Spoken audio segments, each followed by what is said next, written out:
Hello, Ray Phoenix here, and boy, that PlayStation startup still gives me thrills and chills and still feels very frightening to this very day, and yet it also gives you a sense that you're about to play something epic and good. And look, Sony Computer Entertainment Inc. That means I'm playing a Japanese game for him. That's right, a Japanese PlayStation game. Rockman X3. And yeah, believe it or not, there is a Ps1 version of Rockman X3. A lot of people don't know about it because it's not as commonly known. And it only came out in Japan and Europe, and I guess it came out in very limited quantities because I don't really see very many copies of this game around anywhere. And it seems to be very expensive too, so I guess it's very rare. And this is something that's exclusive to this version of the game, this opening cutscene, this anime cutscene, where it's like a really cool anime sequence where it's like if Mega Man X or Rockman X, whatever he's called, if he were to get his own anime show, it would look very much like this. It would have this kind of music where there's some Japanese singer singing something in Japanese. I recognize a few of the words, because I know Japanese to a very small extent, but and then it's like showing like a recap of his history, the intro stage to the original Mega Man X, and now we're in a Launch Octopus's level from the original Mega Man X. And look, there's Launch Octopus right there. It's like it's recapping the events of the first two games without saying a single word, except for the singing, but the singing isn't really anything significant to the story. At least I don't think it's anything significant to the story, but how would I know? It's all in Japanese, and I don't really understand. It's still something I don't really understand very well. Armored Armadillo stage, yeah, I remember that. The original Mega Man X was a very memorable game. And then he comes across... What's he gonna come across next? Oh look, it's the X-Hunters. I think that's what they were called, those X-Hunters, and Vile. Yeah, Vile teaming up the X-Hunters. That purple Boba Fett. That one guy that Mega Man X was never able to beat by himself. Just had to have Zero's help to destroy him. Oh, and look, just as I said that, Zero came around with his brand new lightsaber, and he destroyed Vile like it was nothing. Yeah, Vile's weakness seems to be Zero, and Zero could take on the X-Hunters. It's a little bit inaccurate to the lore, but it's still pretty cool they did this. I think this is really underrated. I remember I got the Mega Man X collection many years ago, and this is the version of the game that it came with, was this superior PS1 version. And this version doesn't have any known re-releases since. And because of how rare and valuable, expensive it is, you can only really play this game on an emulator these days. It's unless you want to break the bank and buy a real copy of it. Oh look, Sigma's gonna be Wolverine Sigma. Yeah, I remember Wolverine Sigma from Mega Man X2. He was supposedly more powerful than Jedi Sigma, but I don't really know about that. And now here's a new villain we're being introduced to, Dr. Doppler, the guy that created the Doppler Effect. And now he's back in Reploid form, and he has a huge army of new Mavericks that are going to dominate the world and want to make mankind extinct. And Rockman X and his friend Zero are going to go and, destroy Dr. Doppler, like what they did to Sigma in the first two games.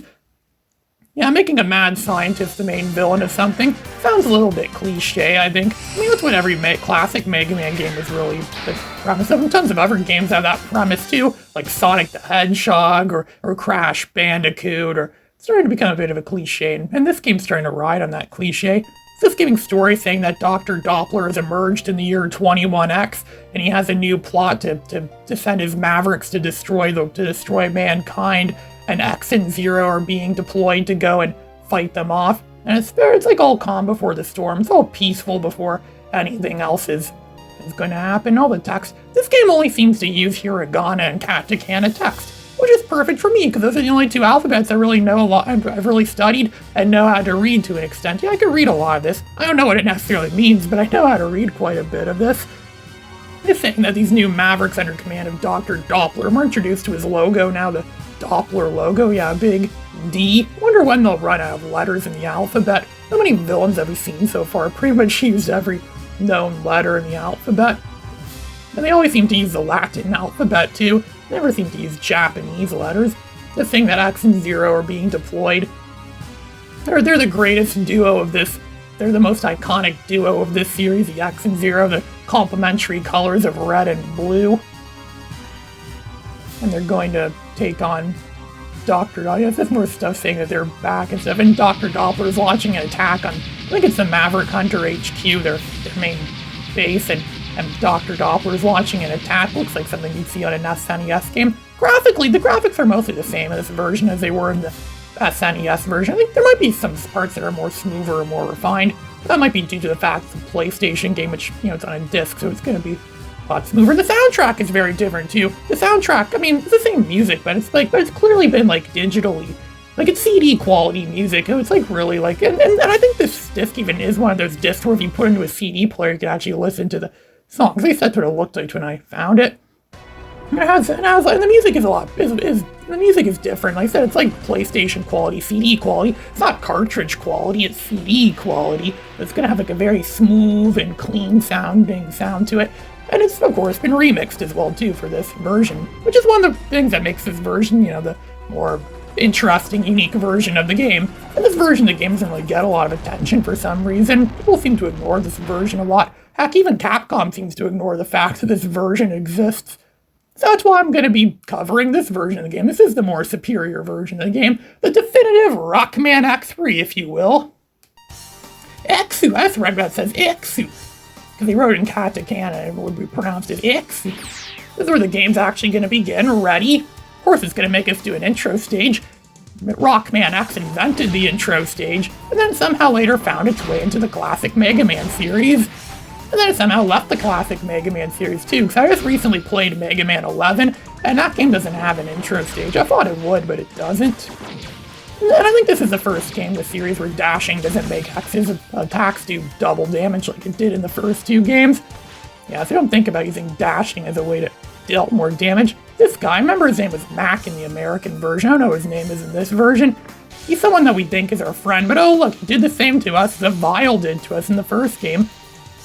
And the thing said like, oh, Dr. Doppler's a better one, and many weak Maverick hunters are destined to lose or something like that. He's probably mocking him or saying like, you know how villains always mock people. Oh, and like here's one of the sell points in the game right now.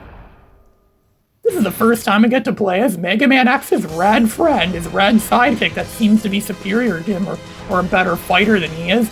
Zero uses blast, and look at that, he even uses lightsaber to go, and his lightsaber is really powerful. If you fully charge a charge shot and launch his Z-saber attack, he could decimate most enemies and bosses in this game in like 1 or 2 hits.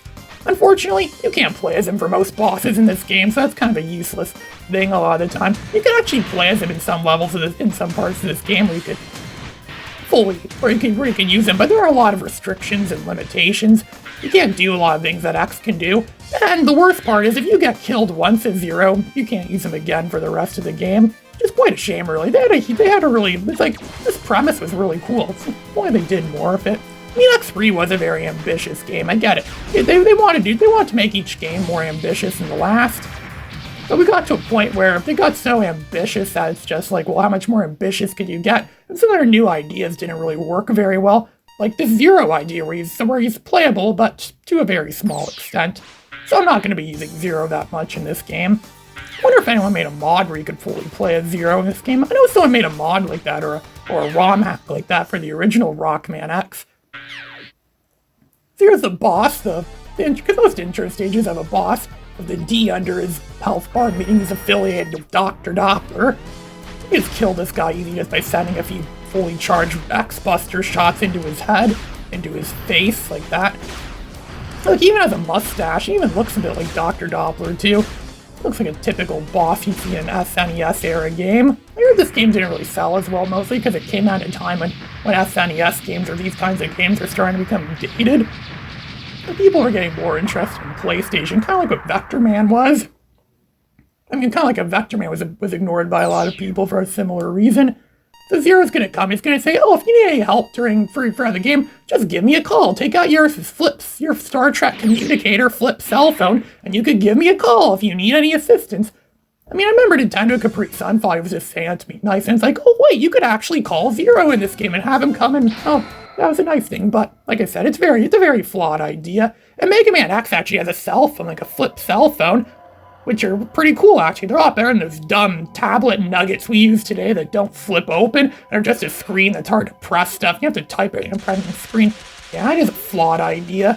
Microsoft is right to think it was flawed. Yes, it's one of the few times Microsoft is ever rational about anything. This is the other sell point of this game. The intro, there's like every level is like a little animated clip where we get to meet the Maverick we're going after. This is the first Maverick we're going to be taking on, Frozen Buffalo. I like Frozen Buffalo. I imagine Frozen Buffalo meat would probably, I don't know, buffalo meat. Yeah, it's like chicken wings. No, it's not chicken, it's buffalo. No, you idiot. Buffalo is chicken. Yeah, this level's like all icy. It's a bit like Chill Penguin stage, but it's all slippery and icy. And the music sounds very like, it almost sounds kind of nightmarish almost, too, like an icy nightmare. I think that's what they were trying to go for. And one of the first things you're going to notice is, without any upgrades, X is completely wimpy in this game. You can get killed easy in like 2 or 3 hits by almost anything. It's almost as bad as those Bubsy games where there's like an onslaught of like a huge, like, what do you call it, like a huge cluster of enemies everywhere, and you get hit in one, you get killed in one hit. It's really easy to get hit and attacked by enemies and get killed easy. That's what this game's a bit like, only not as bad because we actually have health. Because this game was made by people that actually know how to make games, like Bubsy. Yeah, Mega Man X is still pretty good. A lot of people say this is like the worst one of the original 3 Mega Man X games. I can see why that is. It is very, like, flawed in a lot of ways, but it's still pretty decent. It's still a pretty good game. It's a lot better than Mega Man X6 and Mega Man X7. This game's a god compared to Mega Man X6 and X7. It's better than some of the classic ones, too. I think it's better than Mega Man 2 in the classic series. Everyone seems to love that one, but I think that one's a bit overrated. You see there's one of the sub-tanks is up there. There's 4 sub-tanks in this game, and they're refillable, and they help give us some more health, but we can't get that yet. We'll have to get it later in the level. We'll have to go to one edge of the level and then go back to that edge of the level. So we don't really need to backtrack as much in this level. There, we just got frozen to the ground by that guy on a snowmobile. The ice thing, this goes through the ice. And over there, it's where the Dr. Light capsule. It's really hard to get there. You really need to be a master at Super Mario 64 style long jumping. It's not possible to really get it any other way. And of course, there's so many enemies, and the enemies constantly respawn. It's like you just leave them for like a blink of an eye. It's like, oh look, they're suddenly there. It's like this game has infinite enemies. I don't know, maybe when Dr. Doppler was buying his enemies, I mean, Dr. Doppler clearly didn't build these enemies. He probably bought them from somewhere. Someone was probably having a surplus sale or something like that. And they were just, giving them away for free, or nearly free. Guy's got a very good deal on them, so he just thought, I'll just take the whole lot. I don't care. I'll buy everything. I have the money to do it. I imagine Dr. Doppler's rich. I mean, inventing the Doppler Effect probably made him more than enough money to fund a whole entire army. After so many attempts at trying to jump over here, enemies at both sides, it's gonna finally get lucky, and there we go. Dr. Light, the first Dr. Light capsule. Come into this capsule, X. This is an upgrade for your leg. I really love Dr. Light's theme in this game. The leg upgrade, yeah, something that would have helped us get this capsule if we got it sooner. But I guess you have to be a master at learning how to jump and dash without it. Before you can actually get the upgrade. It's like the game's giving us the final exam before it gives us any tutorials or anything. And again, these games don't really have tutorials. Most games of this era didn't really have anything like that. There, now that we have the leg upgrade, it can actually allow us to dash into the air too, like straight up into the air, which is something that the previous leg upgrades didn't do. I don't think any of the leg upgrades afterwards did that either, so it's like something that exclusively exists in this game. And Goose getting a good beating from all these enemies. I don't think it really improves our health or anything like that either, our ability to not get killed. And there we go, we also got the sub-tank now. The first sub-tank of the game has been collected. Sometimes it's better to use a bunch of like non-charged charge shots on them. And sometimes if you get a full charge shot, you can actually shoot and kill a bunch of them at a time. Maybe using fully charged shots is the best way to go for this level. And you memorize it a lot too. It's kind of how this game works. It's like you don't know anything about it the first time you play. You're gonna get killed a lot. You're gonna get thrown around a lot. But then as you play for the game, you start to become more familiar with it, and eventually it becomes, second nature. Okay, I can just get through this, like it's nothing. Especially later, we get a lot of upgrades and sub tanks and heart tanks. It's gonna make this game a whole lot easier. Taking on our first pushover boss. What's the fit with Ice Mavericks in this series always being pushovers? Chill Penguin was a pushover. This guy's a pushover. Frost Walrus is a pushover too. Pretty much all the Icy Mavericks in these games are always pushovers. Just jump and dash over him and just keep blasting him with my X Buster. I don't really have time to charge it. So I'm just gonna use a series of uncharged shots at him, but just jump, dash in the air, and kill him. It's very lava, rinse, repeat. If you memorize it's easy, you could do this in your sleep. And you could murder this guy easy too. Look, already took out a quarter of his health. Chipped off the old block, took a quarter of his health off. Just by using uncharged X-Buster shots. Just jump over there, dash in the air, shoot at him. Just throwing more ice at us. And then eventually he's gonna throw that ice. He's gonna go into overdrive mode eventually too, where we can't do any damage against him. And he's gonna be sending like a large beam of ice. Yeah, there he is. He just shot a large beam of ice at us, which would freeze us, but we're smarter than that. X is a lot smarter. Just dash out of the way. He's still pretty wimpy. He's really easy to kill. I have no idea what his weakness is. I just always use the Buster to kill him because he's just that easy to kill. Especially later in the game, you get a lot of the better weapons to use on him. There we go, we're just destroying him like he's nothing. He only has a sliver of his health left. I think there we go, he's dead. Even the sound effects sound a lot richer and crisper in this version too. And the X-Buster sound effect sounds like choo choo choo choo. It sounds more like a sci-fi, like a cheesy sci-fi weapon type thing. It doesn't sound as harsh or like crispy like it did on the SNES. You know, it's due to the difference of cartridges versus optical media. Optical media is better at producing better quality sound than cartridges. There we go, we got our first weapon in the game, the Blizzard Buffalo's weapon. You get... What did we get? Frost Shield. Yeah, apparently that's a shield of some kind. A little dagger thing made out of ice. Ray Phoenix, signing out.